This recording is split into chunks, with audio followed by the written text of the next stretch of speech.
to be their first home together. 11 months later, Betty came along.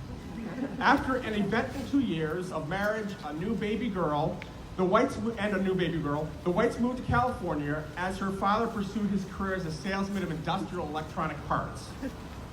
But the Oak Park connection doesn't end there because of Betty's extended family.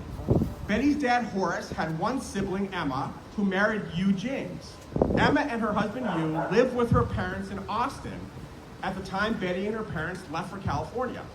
A few years later, in 1926, Betty's aunt and uncle bought the house at 214 North Taylor in Oak Park, and within a few years, her parents moved in with them.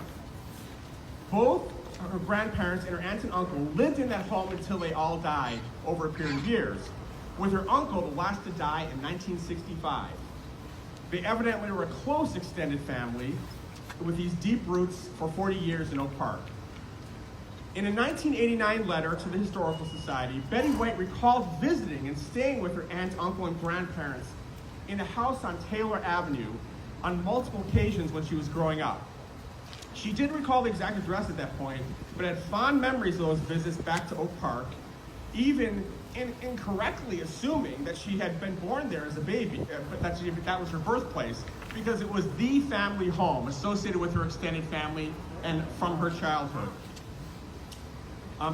In that letter, she graciously thanked my predecessor at the Historical Society, who had written to ask about her Oak Park memories.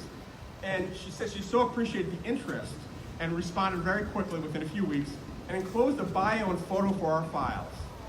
She closed with a P.S., and I'll let her have the last words in her own words of that letter.